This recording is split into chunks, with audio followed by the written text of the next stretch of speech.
नमस्कार दोस्तों। पाकिस्तानी हुकूमत, पाकिस्तानी सेना और पाक की खुफिया एजेंसी आईएसआई की सरपरस्ती में पाकिस्तान के अलग अलग इलाकों में आतंक के अड्डे बनाकर भारत के खिलाफ साजिशें रचने वाले, भारत के अलग अलग हिस्सों में हमले की योजना बनाने वाले भारत के दुश्मन आतंक के आकाओं को जरा भी अंदाजा नहीं होगा कि कल आधी रात को भारतीय वायुसेना के विमान उनके ठिकानों को जमींदोज कर देंगे।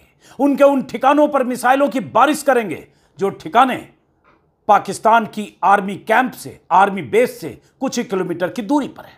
उन्हें अंदाजा नहीं होगा कि एक रात जब वो चैन की नींद सो रहे होंगे तब भारतीय वायुसेना के विमान उनके ठिकानों को जमींदोज भी करेंगे और उनके लोगों को, उनके संगठन से जुड़े आतंकियों को मौत की नींद सुला देंगे और पहलगाम का बदला लेंगे और भारत में वो गर्व और गौरव का दिन होगा। आज वही दिन है। भारत में भारतीय सेना को सलाम करने का दिन है, पाकिस्तान में कोहराम का दिन है। पाकिस्तान से जो खबरें आ रही है उससे यह पता चला है दो बड़े दुश्मन इस देश के, एक जिसकी तस्वीर यहां देख रहे हैं, मौलाना मसूद अजहर, जो कंधार हाईजैक के दौरान जिसे छोड़ा गया, जो भारत पर संसद पर हमले से लेकर जम्मू कश्मीर विधानसभा पर हमले से लेकर पुलवामा अटैक तक का दोषी है, जिसने भारत के खिलाफ लगातार आतंकी साजिशें रची, जिसने भारत में दर्जनों लोगों की मौतों का दोषी है, आतंक का बहुत बड़ा सरगना है। एक ये और दूसरा हाफिज सईद, एक जैश मोहम्मद का सरगना, एक लश्कर तैयबा का सरगना। इन दोनों सरगनाओं के ठिकानों पर कल रात भारतीय वायुसेना के विमान ने मिसाइलें दागी है। लेकिन जो खबर आ रही है किस सरगना की के कुनबे के बहुत सारे लोग मारे गए, कहीं खबर आ रही है 10 लोग, कहीं 12 लोग, जिसमें इसके भाई हैं, रिश्तेदार हैं और इसके आतंकी संगठन से जुड़े लोग हैं। खबर यह भी आ रही है कि आतंकी मसूद अजहर, जो सैकड़ों लोगों की हत्या का आरोपी है, दोषी है, उसके ठिकाने को जमींदोज कर दिया गया है। तस्वीर है बहावलपुर में, जो उसका ठिकाना है, अड्डा है, मरकज सुभान अल्लाह मस्जिद है। उस मस्जिद पर इस तरह की बमबारी हुई है कि यह पहले की तस्वीर है और इसके बाद की तस्वीर है। और कहा गया है कि इस बमबारी में 10 से 14 लोग वो मारे गए हैं जो इस आतंकी के कुनबे का हिस्सा है और आतंकी की तरफ से खबर आई है कि रो रहा है, काश मैं मर जाता। कुछ तस्वीरें दिखाता हूं और उसके बाद कैसे इन आतंकियों के अड्डों को तबाह किया गया वो भी। तो यह तस्वीर है जो सुबह से वायरल है, गौर से देखिए। ये दो तस्वीरें हैं। ये जो इधर दिख रहा है आपको, ये उसका उस मरकज की तस्वीर है जिसे मरकज सुभान अल्लाह मस्जिद कहा जाता है और एक करोड़ों रुपए की लागत से बनी है और इसमें बहुत सारे लोग, 600 से ज्यादा लोग यहां रहते हैं। वो आतंक का पनाहगाह है। और ये आज की तस्वीर है जब उसको पूरी तरह से, एक तरह से ऊपर उसका जो टॉम्ब है, उसके चारों तरफ की उसकी दीवारें हैं, छत है, मिसाइलों के हमले से ये देखिए ऊपर का हिस्सा पूरी तरह से उड़ गया है, जमीन में गड्ढे हो गए हैं। और उसके बाद पता चल रहा है 12 से 14 लोग इस आतंक के अड्डे पर, जो उसके परिवार से जुड़े हैं, वो मारे गए हैं भारतीय वायुसेना या भारतीय सेना के हमले में, या कहें पहलगाम का बदला लेने के लिए जो ऑपरेशन सिंदूर था उसके तहत। और यह ऑपरेशन सिंदूर इसलिए इसका नाम रखा गया क्योंकि पहलगाम में 25-24 महिलाएं जिनके पतियों की हत्या उनके सामने उनकी मौजूदगी में की गई। ये दो तस्वीरें हैं। ये पहले की शानदार वो इमारत, 500-600 लोग इसमें आते जाते रहते थे, अड्डा। और ये तस्वीर जो जमींदोज हुई। कुछ और तस्वीरें आपको दिखाता हूं और उसके बाद वो आतंकी रो क्यों रहा है। छिपा और बचा है क्योंकि ऐसे आतंकियों को पनाह, जैसा कि मैंने शुरू में कहा, पाकिस्तान की हुकूमत, पाकिस्तान की सेना और आईएसआई देती है। इसलिए वो कहीं सिविलियन इलाके में या ऐसे इलाके में उसे छुपा कर रखा गया है ताकि वो भारतीय सेना के टारगेट पर ना आए, लेकिन उसके ठिकाने जमींदोज हुए हैं। ये जो सैटेलाइट के जरिए जो तस्वीरें आ रही, जिससे पता चल रहा है कि ये यहां मरकज सुभान अल्लाह यहां पे था और यहां से कुछ ही दूर पर आर्मी बेस था। और आर्मी बेस पास में, पाक आर्मी का बेस पास में, पाक आर्मी का बेस होने से इन्हें कतई अंदाजा नहीं था कि यहां भारतीय सेना भारतीय वायुसेना यहां मिसाइलों से हमला करके इसको जमींदोज कर सकती है। ये तस्वीर है जो शुरू में भी दिखाया, और ये सबसे अहम तस्वीर है सबूत के तौर पर पाकिस्तान क्यों छाती पीट रहा है। जरा देखिए, छत, दीवारें, सब कुछ मिसाइल के, ये देखिए जमीन में गड्ढा। इतना जबरदस्त हमला है इस इमारत पर, मरकज सुभान अल्लाह मस्जिद पर, कि सब कुछ तहस नहस तबाह हो गया। ये तस्वीर आप स्क्रीन पर देख रहे हैं। कोई भी ऊपर छत का हिस्सा सलामत नहीं है, जमीन सलामत नहीं है, कोई दरवाजा सलामत नहीं है, ऊपर गुंबद टॉम कुछ भी सलामत नहीं। जाहिर है बहुत सारी मौतें भी हुई है। उन आतंकियों के ठिकानों पर जब हमले होंगे तो लोग मारे जाएंगे, यहां भी मारे गए। खबर यह है जो अलग अलग वेबसाइट पर देख रहे हो, हमारे टाइम्स में इसके हवाले से आतंकी मसूद अजहर ने कोई उधर बयान दिया है पाकिस्तान में, मैं भी मर जाता तो अच्छा होता, ऐसा उसके हवाले से एक बयान है। भारत के हमले के बाद बोला आतंकी मसूद अजहर, जैश सरगना का कुनबा ही खत्म, 14 की मौत। ये बीबीसी उर्दू ने भी, मैं इंतजार कर रहा था कि क्या ये खबर कहीं से पुष्टि होगी, तो बीबीसी उर्दू ने भी एक खबर छापी है, इंडिया स्ट्राइक किल 10 फैमिली मेंबर्स। मसूद अजहर ने खुद ऐसा बयान दिया, मतलब मसूद ने 10 का बोला है, बहुत जगह 14 लोग मारे गए उसके कुनबे का ये कहा जा रहा है। कैसे मारे गए और ये मसूद अजहर क्यों भारत का दुश्मन नंबर 1 है, उस पर बात करने से पहले जो एक खास बात हुई आज, जब भारत सरकार की तरफ से, रक्षा मंत्रालय की तरफ से, सेना की तरफ से जब ये जानकारी दी गई देश को, ऑपरेशन सिंदूर में क्या हुआ, कैसे पहलगाम का बदला लिया गया, तो 2 उसमें महिला फौजी, उन 2 महिला फौजी ने, एक थल सेना की कर्नल और दूसरी वायुसेना की विंग कमांडर व्योमिका सिंह और कर्नल सोफिया कुरैशी ने पूरे हमले के बारे में, पहलगाम के बदले के बारे में जानकारी दी। तो वो हिस्सा मैंने निकाला है जो कैसे अजहर का अड्डा तबाह हुआ। और अजहर भारत का दुश्मन इतना बड़ा था कि इसको रिहा कराने के लिए जम्मू कश्मीर की जेल से कंधार हाईजैकिंग की प्लानिंग रची गई थी और इसे मजबूर होकर रिहा किया गया था। आपको याद होगा वाजपेयी सरकार के समय क्या कहा है कर्नल सोफिया ने। सुभान अल्लाह, भावलपुर ये इंटरनेशनल बाउंड्री से 100 किलोमीटर दूर है। जैश ए मोहम्मद का मुख्यालय था। यहाँ पर रिक्रूटमेंट, ट्रेनिंग व इंडॉक्ट्रिनेशन का केंद्र भी था। शीर्ष आतंकी अक्सर यहाँ आते थे। सैयदना बिलाल कैंप, मुजफ्फराबाद, यह एक जैश ए मोहम्मद का स्टेजिंग एरिया है। यह हथियार, विस्फोटक और जंगल सर्वाइवल ट्रेनिंग का केंद्र भी था। मैं आप सबको बताना चाहती हूँ कि किसी भी सैन्य ठिकाने का निशाना नहीं बनाया गया और अभी तक किसी तरह की नागरिक क्षति की रिपोर्ट नहीं है। फिर से सुनिए जरा शुरू का हिस्सा। मरकज सुभान अल्लाह, भावलपुर ये इंटरनेशनल बाउंड्री से 100 किलोमीटर दूर है।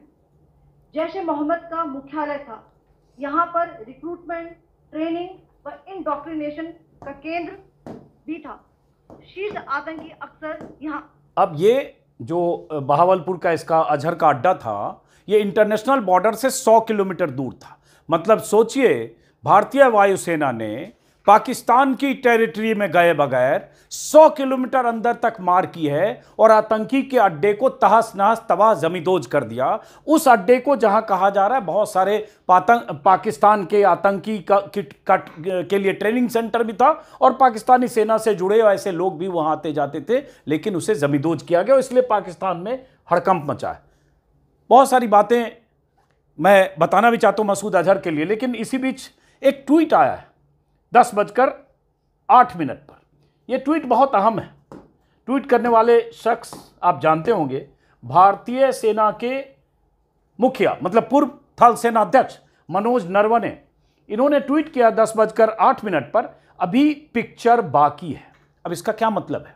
अभी पिक्चर बाकी है तब जब कहा जा रहा 90 आतंकी मारे गए, जब कहा जा रहा 9 ठिकाने ध्वस्त किए गए, जब लश्कर से लेकर जैश के ठिकानों पर सीधा भारतीय वायुसेना की तरफ से मिसाइल से अटैक किया गया, जब पाकिस्तान की तरफ कोहराम मचा है अभी पिक्चर अभी बाकी है। एक पूर्व थल सेना अध्यक्ष बोल रहे हैं, इसका भी मतलब है पाकिस्तान की तरफ से यह आशंका है कि रिटेलिएट कर सकता है, लेकिन भारतीय सेना की तरफ से, भारत के जो अलग अलग सेना से जुड़े सेना अधिकारी हैं उनकी तरफ से और भारत सरकार की तरफ से यह बार बार ताकीद की गई है कि अगर पाकिस्तान को मिस एडवेंचर करेगा, रिटेलिएशन में कोई ऐसा एक्शन करेगा तो उसकी भी कीमत उसे चुकानी पड़ेगी। इस बीच यह भी हुआ है कि आज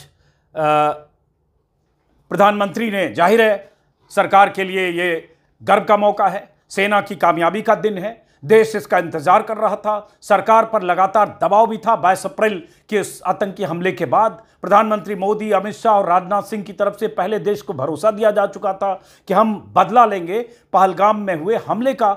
आज हुआ ये कि जब ये सब हुआ, सेना की तरफ से ब्रीफिंग किया गया, उसके बाद प्रधानमंत्री ने राष्ट्रपति से मुलाकात की, द्रौपदी मुर्मू से, उन्हें पूरे मामले की जानकारी दी। अब खबर आई है कुछ देर पहले कि अमित शाह ने, उसके पहले प्रधानमंत्री ने कैबिनेट मीटिंग की। जाहिर है कैबिनेट में जो सहयोगी हैं उन्हें भी अपडेट किया गया होगा और प्रधानमंत्री ने कहा सेना पर हमें भरोसा था और सेना ने हमें गर्व का मौका दिया। उसके बाद खबर यह आई कि अमित शाह ने जो सीमावर्ती राज्य हैं, पंजाब, कश्मीर, बिहार, बंगाल, उत्तराखंड, यूपी, इन राज्यों के मुख्यमंत्रियों से बैठक कर रहे हैं, क्योंकि पाकिस्तान अगर कोई हरकत करता है तो सीमावर्ती इलाकों में पाकिस्तान अगर कोई मिस एडवेंचर करता है तो वहां क्या सुरक्षा की व्यवस्था हो, सरकारों के बीच, राज्य सरकारों से केंद्र सरकार के बीच क्या कोऑर्डिनेशन हो, क्या मुस्तैदी हो, उसके लिए अमित शाह की तरफ से मुख्यमंत्रियों की बैठक हुई है। अब बात मसूद अजहर की।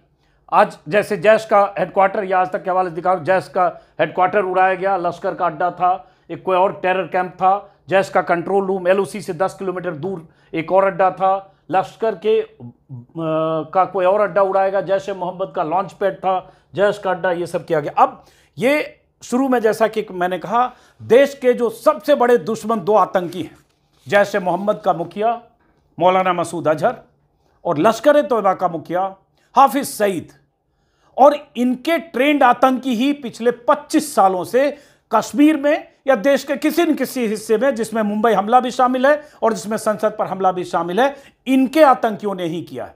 अब इसके बारे में छिटपुट जो बहुत सारे लोग जानते होंगे, लेकिन एक बैकग्राउंड के तौर पर पहले तो उस मरकज की बात, जो मरकज सुभान अल्लाह है बहावलपुर में, पाकिस्तान के पंजाब में है, वो जैश की गतिविधियों का अड्डा है। मस्जिद लगभग 15 एकड़ में फैला है। उस परिसर में मदरसे, प्रशिक्षण केंद्र और आवासीय सुविधाएं हैं। चारों तरफ हथियार बंद गार्ड और बैरिकेडिंग है और एक तरह से जैश का ये मुख्यालय है जहां से आतंकी गतिविधियां संचालित होती है, आतंकियों को ट्रेंड किया जाता है। पुलवामा हमले के वक्त, पुलवामा हमले में जो 40 सीआरपीएफ के जवान शहीद हुए थे, उनकी भी साजिश इसी जैश के हेडक्वार्टर में रची गई थी और यहीं उन्हें प्रशिक्षित किया गया था। यह भी है कि मसूद अजहर का जो एक निवास स्थान है इस मस्जिद के निकट है, यहीं से अपनी गतिविधियों को संचालित करता। हालांकि वो कहीं जब खतरा होता है, जब लगता है कि भारत की तरफ से कोई एक्शन लिया जाता है, तो उसे कहीं और छिपा और भेज दिया जाता है। और आरोप की बात करें,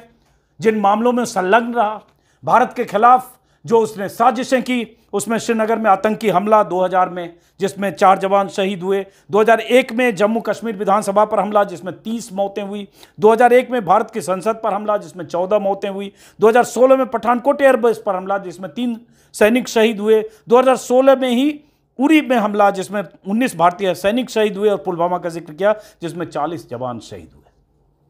और भारत में जब पकड़ा गया था, जब बांग्लादेश के रास्ते भारत में दाखिल हुआ था 90 के दशक में, उसके बाद कंधार हाईजैकिंग के बाद इसे छोड़ना पड़ा था और तब इसने जैश ए मोहम्मद बनाया था और उसके बाद अपनी हरकतों को अंजाम दे रहा। लेकिन भारत की सेना ने इन आतंकियों को इनके गढ़ में घुसकर जिस तरह से चुन चुन कर उनके ठिकाने ध्वस्त किए हैं, उससे पाकिस्तान में हलचल है। इसलिए कि उन्हें कतई अंदाजा नहीं था, जैसे पिछली बार बालाकोट में हुआ, उन्हें लगा हो सकता है पीओके में कुछ स्ट्राइक करें, लेकिन इस बार मुरिद के जो लश्कर का अड्डा है, हाफिज सईद का अड्डा, हालांकि वहां रहता नहीं है, कहीं और शिफ्ट किया गया सिविलियन इलाके में। कई बार उसकी तस्वीरें आ रही है कि कहां वो रह सकता है, पॉसिबल हाइड आउट क्या हो सकते हैं, लेकिन वहां और बहावलपुर ये खबरें जो आई कि जैश का ट्रेनिंग सेंटर सवाई नाला मुजफ्फराबाद, वहां अटैक किया गया मिसाइल से। लश्कर का हेडक्वार्टर मैंने बताया मुरिद के, वहां बहावलपुर में जैश का मुख्यालय मैंने बताया। 26/11 की ट्रेनिंग मुरिद के में दी गई थी, प्लानिंग